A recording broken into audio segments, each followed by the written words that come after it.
पूर्व जन्म के कर्मानुसार मनुष्य के कर्म और गुणों में अंतर रहता है।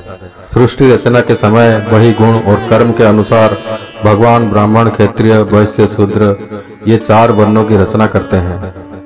सत्वगुण के प्राधान्य से ब्राह्मणों को, रजोगुण के प्राधान्य और सत्वगुण के गुणवत्ता से क्षत्रियों को, रजोगुण के प्राधान्य और तमोगुण के गुणवत्ता से वैश्यों को और तमोगुण के प्राधान्य से शूद्रों की उत्पत्ति करते हैं।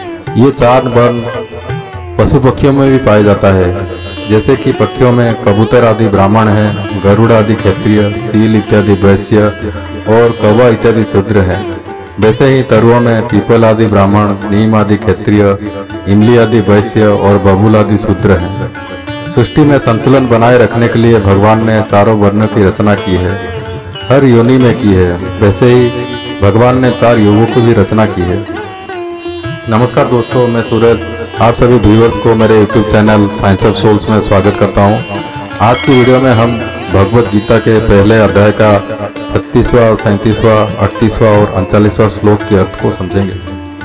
इन श्लोकों में युद्ध ना करने के सपक्ष में अर्जुन और क्या क्या कह रहे हैं उसके बारे में बताया गया है। तो चलिए दोस्तों, सबसे पहले 36वां श्लोक को हम रिसेट करते हैं। निहत्य धतराष्ट्रनः का प्रीति सा जनार्दन पापमेव आश्रये अस्मान् हत्वात् आततायिनः। अर्थ, हे जनार्दन, धृतराष्ट्र के इन संबंधियों को मार के हमें क्या प्रसन्नता मिलेगा? इन आतताइयों को मारने से हमें पाप लगेगा। व्याख्या, निहत्य धृतराष्ट्रनः हत्वात् आततायिनः। धृतराष्ट्र के पुत्रों को और उनके सहयोगी समस्त सैनिकों को मार के विजय प्राप्त करने से क्या हमें प्रसन्नता मिलेगा?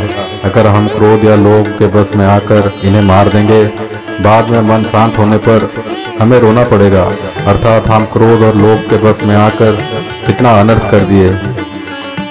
उन सब की मृत्यु से हमें शोक से व्याकुल चित्त असह्य दुख देगा। ऐसी स्थिति में क्या हमें कभी प्रसन्नता मिल पाएगा? कहने का अर्थ है, इनको मारने से जीवित रहने तक हृदय में कभी प्रसन्नता नहीं आएगा और इनको मारने से जो पाप लगेगा वो परलोक में हमें भयंकर दुख देगा। शास्त्रों में 6 किस्म की व्यक्तियों को आतताई कहा गया है। जो आग लगाता है, जो शस्त्र धारण करके मारने के लिए उद्यत होता है, जो धन अपहरण करते हैं, जो जमीन या भूमि अपहरण करते हैं, जो बीज देते हैं और जो नारी अपहरण करते हैं। दुर्योधन आदियों में ये 6 लक्षण थे। वो लोग लाखेगर में आग लगा के पांडवों को मारना चाहते थे। दुर्योधन ने भीमसेन को छल से विष पिलाया था। शस्त्र धारण करके पांडवों को मारने के लिए प्रस्तुत थे। दैत्य क्रीड़ा में कपट करके पांडवों का धन और राज्य हरण कर लिए थे। द्रौपदी को दुर्योधन आदि की प्रेरणा से जयद्रथ आदि ने अपहरण कर लिया था। आतताइयों को मार डालना चाहिए, ये अर्थशास्त्र का निर्देश है। और किसी के प्रति हिंसा आचरण नहीं करना चाहिए, ये धर्मशास्त्र का निर्देश है। जिसमें कुछ स्वार्थ रहता है उसे अर्थशास्त्र कहा जाता है, और जिसमें किसी भी तरह का स्वार्थ नहीं रहता उसे धर्मशास्त्र कहा जाता है। अर्थशास्त्र से धर्मशास्त्र ज्यादा बलवान होता है। अर्जुन कहना चाहते हैं, शास्त्रों के अनुसार आतताइयों को मारने से पाप नहीं लगता, लेकिन हत्या रूप क्रिया भी उचित नहीं है। शास्त्र ये भी कहते हैं, कभी भी किसी के प्रति हिंसा नहीं करना चाहिए। अहिंसा परमो धर्म। इसलिए क्रोध और लोभ के वशीभूत होकर हम अपने इन संबंधियों के प्रति कैसे हिंसा कर सकते हैं? आतताई होने के कारण दुर्योधन आदि मजबूर है, लेकिन हमारे अपने कुटुंब होने के कारण इनको मारने से हमें पाप लगेगा। शास्त्रों में कहा गया है, जो अपने कुल का नाश करते हैं वो अत्यंत पापी होते हैं। स एव पापिष्ठतम जह कुर्जात कुलनाशनम। इसलिए जो आतताई हमारे कुटुंब है उन्हें कैसे मार सकते हैं? उनसे संबंध तोड़ देना, अलग हो जाना तो ठीक है, लेकिन मारना अनुचित है। अब इस 37वां श्लोक में अर्जुन युद्ध करने की अनुचितता के बारे में बता रहे हैं। तस्मानहर्हा वयमं हन्तुं धर्तराष्ट्रान् स्वबान्धवान् स्वजनं हि कथं हत्वा सुखिनः साममाधव। इसलिए अपने संबंधी इन धृतराष्ट्र के संबंधियों को मारने के लिए हम लोग योग्य नहीं है, क्योंकि हे माधव, अपने संबंधियों को मार के हमें कैसे खुशी मिलेगी? व्याख्या तस्मान आहरहा वयम हंतुम धृतराष्ट्रान स्वबंधवान। अभी तक संबंधियों को ना मानने के सपक्ष में मैंने जितनी युक्तियां रखी, जितने विचार प्रकट किए, वो सब जानने के बाद भी ऐसे अनर्थकारी कार्य में हम कैसे शामिल हो सकते हैं। अपने संबंधी इन धृतराष्ट्र के संबंधियों को मानने का कार्य हमारे लिए सर्वथा अनुचित है।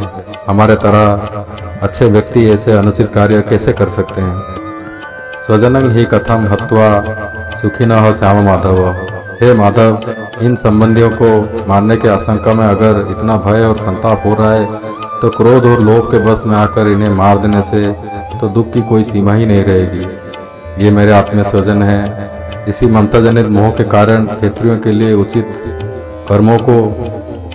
कर्मों के लिए उनका ध्यान नहीं जा रहा है। जहाँ मोह उत्पन्न होता है वहाँ मनुष्य का विवेक दुर्बल हो जाता है। विवेक दुर्बल होने पर मोह प्रबल हो जाता है और मोह की प्रबलता से अपने कर्तव्य का स्पष्ट ज्ञान नहीं होता। अब यहाँ प्रश्न खड़ा होता है, दुर्योधन आदि जैसे अर्जुन के लिए स्वजन है, वैसे ही अर्जुन के लिए दुर्योधन आदि क्या अपने समझते हैं? स्वजन की दृष्टि से तुम युद्ध से पीछे हट रहे हो, लेकिन ये लोग उसके बारे में विचार भी नहीं कर रहे हैं। इसका कारण क्या है? इसका उत्तर अर्जुन अब इस 38वां और 39वां श्लोक में दे रहे हैं। यद्यपि एते न पश्यन्ति लोभोपहत चेतसः गूढ़क्षयं कृतं दोषं मित्रद्रोहे पातकं कथं न गयम् अस्माभिः पापात् तस्मात् निवर्तितुं गूढ़क्षय कृतं दोषं प्रपश्यभिः जनार्दन। अर्थ, यद्यपि लोभ के कारण विवेक विचार शून्य हो गए दुर्योधन आदि स्वजनों के विनाश और मित्रों के साथ विश्वासघातकता पापों के दोष को देख नहीं रहे हैं, तथापि है जनार्दन, कुल के विनाश करने वाले दोषियों को अच्छी तरह से जानते हुए हम इस पापमय कर्म से दूर रहने का विचार क्यों न करें। व्याख्या यद्यपि एते न पश्यन्ति मित्रद्रोह च पातकम। इतना मिल गया, आगे और भी इतना मिले, ऐसा ही मिलता रहे। ऐसे विचार अर्थात धन, भूमि, संपत्ति, आदर, प्रशंसा, पदवी, अधिकार इत्यादि के प्रति बढ़ने वाले वृत्ति को लोभ कहते हैं। इस लोभ के कारण दुर्योधन आदि के विवेक शक्ति विलुप्त हो गया है। इस वजह से वे विचार नहीं कर पा रहे हैं जिस राज्य के लिए वो लोग इतना बड़ा पाप करने जा रहे हैं, कुटुंब का नाश करने जा रहे हैं, वो राज्य उनके साथ कितने दिन रहेगा और वो लोग उस राज्य के साथ कितने दिन रहेंगे। उनके रहते राज्य चला गया तो उनकी दशा क्या होगी, और राज्य के रहते वो सब चले गए तो राज्य का क्या होगा।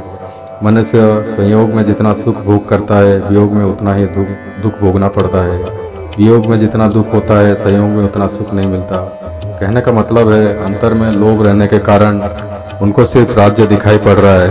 संबंधियों को मारने से कितना पाप होगा वो उन्हें दिखाई नहीं दे रहा।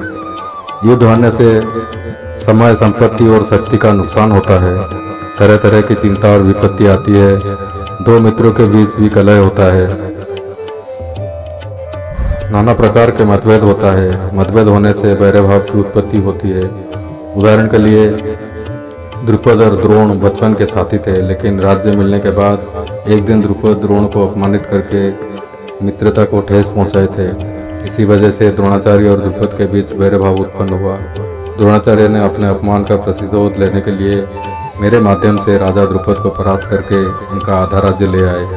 इसी वजह से द्रुपद ने द्रोणाचार्य के विनाश के उद्देश्य से यज्ञ किया। उसी यज्ञ से धृष्टद्युम्न और द्रौपदी का जन्म लिया। इस प्रकार से मित्रों के साथ वैरभाव रखने से कितना पाप होगा, इस दिशा की ओर उनकी दृष्टि नहीं जा रही है। विशेष जानकारी, वर्तमान में हमारे पास जो वस्तुएं नहीं हैं, उसके बिना भी हमारा काम चल रहा है।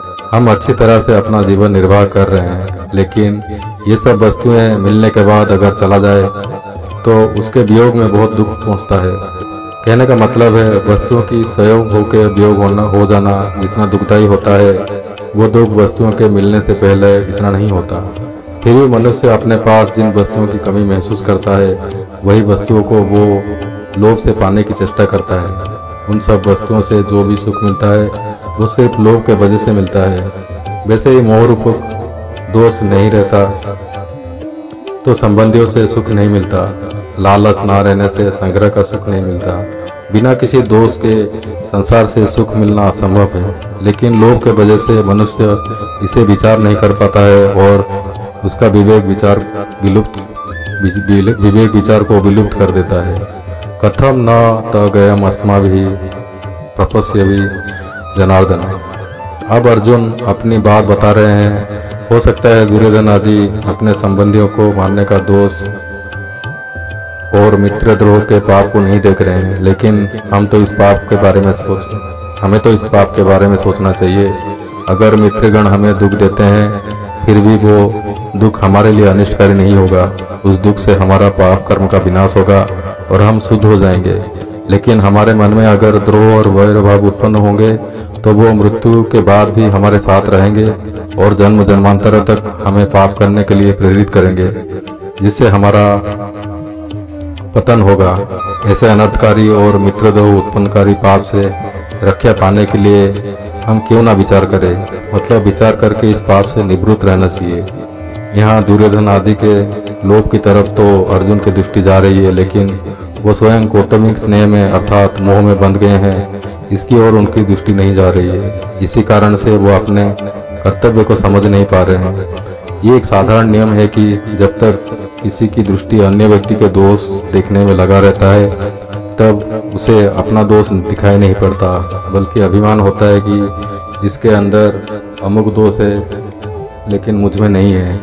ऐसे स्थिति में वो सोच नहीं पाता इनके अंदर जैसे कोई दोष है वैसे ही कोई दोष मेरे अंदर भी हो सकता है। दूसरों का दोष देखना और अपने आप को निर्दोष और मासूम समझना का अभिमान करना, ये दोनों दोष एक साथ रहते हैं। अर्जुन को भी दुर्योधन आदि में दोष दिखाई पड़ रहा है और अपने अंदर अच्छे और निर्दोष होने का अभिमान हो रहा है, इसीलिए उनको अपने अंदर का मोह रूपी दोष दिखाई नहीं पड़ रहा है। तो दोस्तों आज के लिए इतना ही। नेक्स्ट वीडियो में हम अर्जुन के अंदर और क्या क्या भय उत्पन्न हो रहे हैं इसके बारे में